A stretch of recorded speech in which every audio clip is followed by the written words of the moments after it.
Hugo in the USA. Hugo in the USA.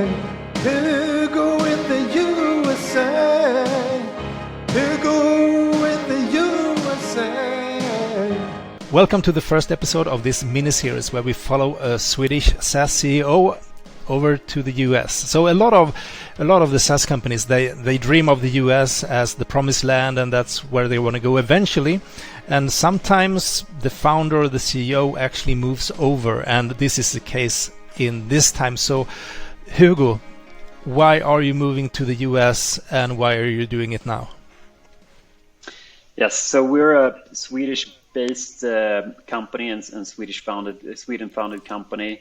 Our main business line so far at Kognity has been to sell to international schools around the world. We have a comprehensive teaching and learning tool that we sell as a SaaS. And we're still growing well in that main business line, but we're starting to see a point in the horizon a couple of years out where the market size will be too small to keep on growing exponentially. And of course, when you look at markets, you tend to also have the US in the long list, and it survived all the way to the short list for our next market to go into, and was the top choice in the end. So a clear need in the market. Students in US high schools are definitely underserved. We think we can fix that with product, and of course, it opens up a huge and homogeneous market, which is the charm of the US generally. Right. So was it an easy decision for you to decide to move over? I guess you're moving over with your family and everything. Yeah, I'm moving with wife and kid and dog, and of course it's a big step from a personal point of view to move everything you have and move your life. But from a business point of view, it made total sense. If we look a couple of years into the future, we think that the majority of our revenues will come from the US market. And from a personal point of view, I was up for an adventure, and so was my wife, and our dog didn't have much say in the matter, and the baby is only 5 months. So, okay. So Hugo, where in the US are you, and why did you choose this location? I'm currently in Boulder, Colorado. I started off with moving to Denver, but then after a couple of days decided to move to nearby Boulder. And the reason I chose this area is because it's centrally located in the country. It has one of the biggest airports. It's fast to get to everywhere. Plus the climate is pretty good, and it has a lot of mountains nearby, which me and my wife really like. And do you have an office? It reminds you of back home. Sorry? It reminds you of back home, maybe. Yeah, it reminds me of Östgötaslätten. It's exactly the same. And do you have an office here? Does Kognity have an office where you are? No, so we mainly have salespeople in the US, and they sit out in their territories. So they are distributed. So I will travel a lot to go out and do sales together with them and go to conferences with them. They're across California, Michigan, New York, Texas, Vermont, I believe, okay. And so on. So a couple of different locations. Okay, but you will work remote from your home or from an office space where you are?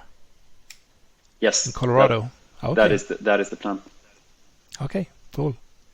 Okay, and will you build a team around you that also sit with you in Colorado, or that this will always be remote? The plan is to do remote right now.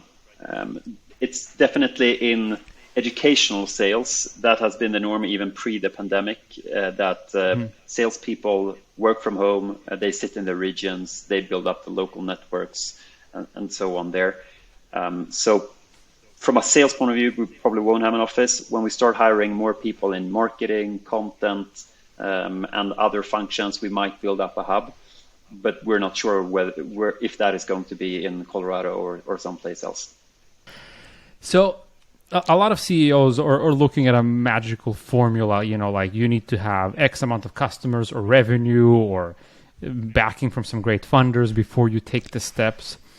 Can you tell us a little bit from your perspective, what were the numbers or characteristics or milestones that told you like now is the right time to move? I guess there's there's a push factor and there's a pull factor. The push factor is, again, that we needed to do this to gain more total addressable market size, to get more potential into the business. And then there's also the fact that we were able to do it in that we have a very stable operation. We have a leadership team that can handle the main business really well, and an extended team where we have an efficient machinery. I think if we saw a lot of fires going on that needed constant fire watching and putting out, it would have been much harder to do this sort of move. So probably those two factors combined. Okay, so how long time do you see yourself being in the US now? So initially we committed to 9 months to oversee the initial launch of the go-to-market model, the product, and so on. But then we'll see if we extend it. It might be 5 years, but I'll probably move back to Sweden at some point. Yeah, you know, some people they get stuck there. They start enjoy the blessings that the US can give as well. I did what you did many years ago, and I got stuck there almost 10 years and married an American woman. Now I hope you don't marry an American woman because you're already married. I won't. I won't. No, we'll see. I think as long as it's fun, as long as it's an adventure, as long as it makes sense for the business, we'll stick around. But there are, of course, with family, friends, and my beloved home turf of Östra Skrukeby, which is where I'm from, that I want to go back to regularly. So we'll see. So I think a lot of people would be curious here because you said you're there for 9 months. That's the initial plan to oversee the go-to-market activities and so on. But what will happen in these 9 months that makes you feel like, check, I can now go back home? What is that activity or action that needs to take place? It's momentum in the sales machinery. Just seeing that we can build up pipeline sustainably, repeatably, that we can close those deals, that we get ARR, that we manage to create sales profitability, and just an efficient go-to-market model, that we have a momentum that we can continue to ride on, where we see that the model is set and it's more about executing on it. We're not there yet. Right. We're putting together the pieces. We're building the team. We're creating the operational structure, the models, just understanding where to focus in the US because it's a big country and you need to focus. How do we stand out from the noise? How do we work with positioning, marketing? How do we integrate the US organization and the European-based organization in a good way? How to create cultural cohesion? All those aspects are things that I think will be necessary to create that momentum. But ultimately, it will be to just ensure that we're set up for success in a good way. Okay. And what challenges? Okay. Jag hade en till på samma. Okay, go on. Yeah. It sounds like there's a mix of you still being obviously the CEO and the strategic head of the operations, but you also have to get tactically involved. Like, how do you balance that? Like, you still have to think about the overall company, but I'm guessing from what it sounds like, you also sit there and hire the next salespeople and maybe jump even on a sales call and so on. Where do you find the balance? It's definitely a compartmentalization for me, where everything that relates to the going concern, to the international schools business, is largely pushed out, delegated, mandated to everyone who's in charge of their functional areas. And to some extent, that's the case in the US as well, but there's just so much to set up in a small amount of time. So the team here and we just divide tasks and conquer them. And we stay in really close contact. And yes, I am in a lot of interviews with sales reps. I look at the onboarding plans, playbooks. I'm on sales calls, and it's almost like a startup within the scale-up. Right. So what challenges have you faced so far, and what do you expect lies ahead? So first of all, I think it's good to just think about, for anyone considering this move, that one challenge is really the relocation itself. getting the visa in place, finding the right lawyer for it, setting up a bank account is not straightforward in the US, managing social security, setting up phone, buying a car, the moving itself, health insurance, understanding the overall system. All of those things take a lot of time. So my advice is just to make sure to get consultants who have helped companies with this and individuals with this before. But that has been a challenge. From a business you have point everything of view, in place now, or? No, I'm about 70% through, I think, but Okay. it might only be 7%. I don't actually know. Okay. What do you miss the most right now then? Social security, because it's the key to Okay. so many other things. Okay.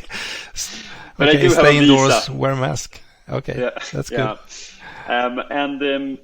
From a business point of view, I'd say some of the challenges, to answer your question, are first of all, to just build the right team.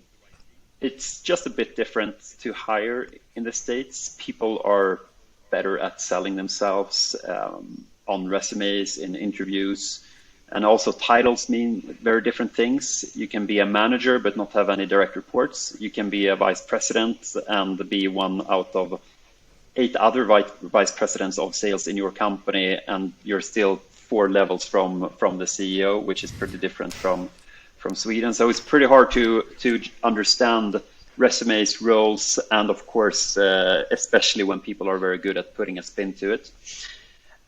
Personnel costs, also a challenge.